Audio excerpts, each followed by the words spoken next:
I guess. Mr. President, the Iranian foreign minister this afternoon said if the U.S. is serious about negotiations, that you would call up Israel and request that they stop their airstrikes. Will you make that request? Well, I think it's very hard to make that request right now. If somebody's winning, it's a little bit harder to do than if somebody's losing.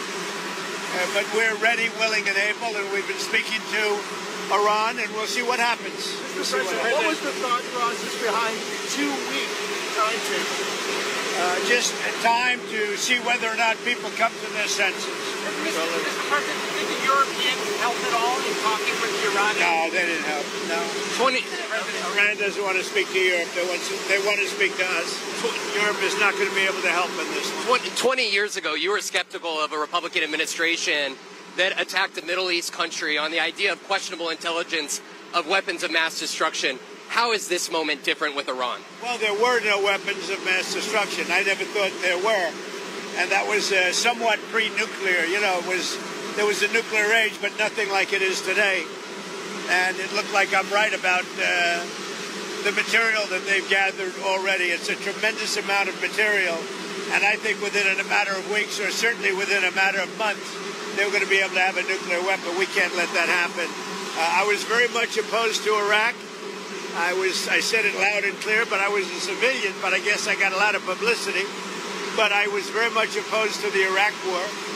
And I actually did say, don't go in, don't go in, don't go in. But I said, if you're going to go in, keep the oil. But they didn't do that. What intelligence do you have that Iran is building a nuclear weapon? Your intelligence community has said they have no evidence that they are at this point. Well, then my intelligence community is wrong.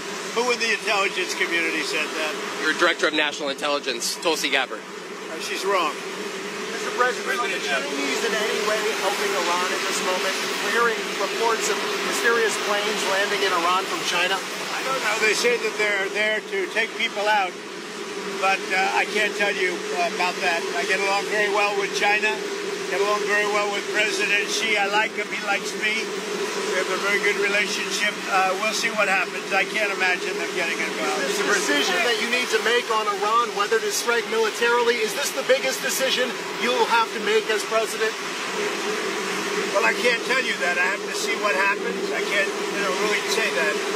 It depends what the decision is. But I wouldn't really be able to tell you that now. I'll tell you in about a year from now, maybe 5 years or 10 years from now. You never know about decisions. You never really know. Sir, would you support a ceasefire while the negotiations happen? I might, depending on the circumstances. Would you? Former Congressman Matt It's very hard to stop. I will say this. It's very hard to stop when you look at it. Israel's doing well in terms of war, and I think you would say that Iran is doing less well. It's a little bit hard to get somebody to stop. Sir, Leo Cosgrove was here. Former Congressman Matt Gaetz threw out an interesting idea suggesting that if you were to broker a deal where nuclear inspectors go into both Israel and Iran, that you could win a Nobel Peace Prize, and they might even rename it the Trump Peace Prize. Did you hear those? What do you think of that? Well, they should give me the Nobel Prize for Rwanda, and if you look at the Congo, or you could say Serbia, Kosovo, you could say a lot of them. You could say, the big one is India and Pakistan. I should have gotten it 4 or 5 times. I should get it for the... I would think the Abraham Accords would be a good one too. But what do you they won't give me a Nobel Peace Prize because they only give it to liberals. Would you support Iran being able to have nuclear, or would you support Iran being able to have civilian nuclear energy capabilities up to 3.76%? You know, they're sitting on the top of one of the largest piles of oil in the world.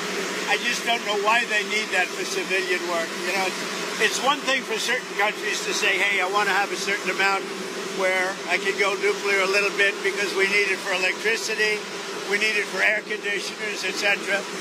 But when you're sitting on one of the largest oil piles anywhere in the world, it's a little bit hard to see why you need that. Yeah. Are you concerned that Iran or its proxies would wage terror attacks against American targets abroad if you order military action? We're always concerned about that, and we have to take them out and be very strong. You're even in danger talking to me right now. Do you know that? You are in danger talking to me right now. So I should probably get out of here. But you guys are actually in danger. Can you believe it? One more. Mr. President, is it still your expectation that NATO countries spend 5% of their GDP on defense spending? Well, I think they should do that. I don't think we should, but I think they should. We've been supporting NATO so long.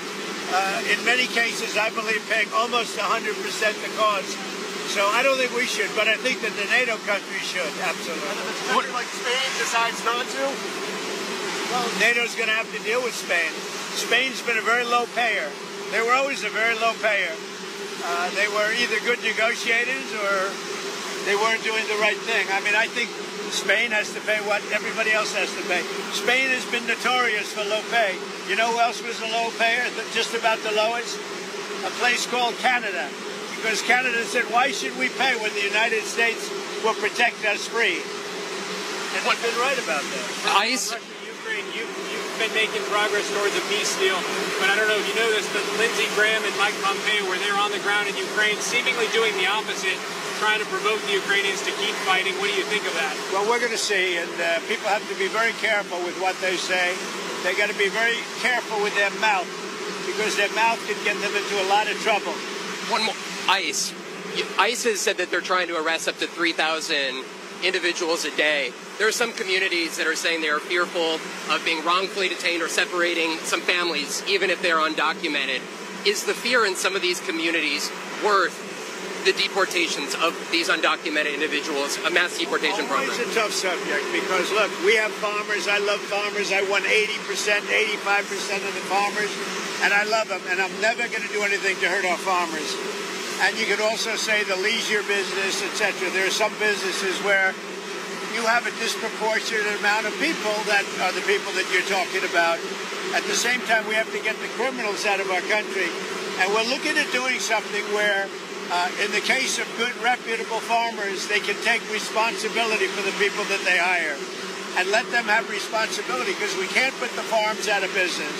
And at the same time, we don't want to hurt people that aren't criminals. Most of the people that came in over the last 3 years under Biden, I would say probably 3.5 to 4 years, those people, you have a lot of criminals, you have a lot of, I mean, we're looking at that very closely.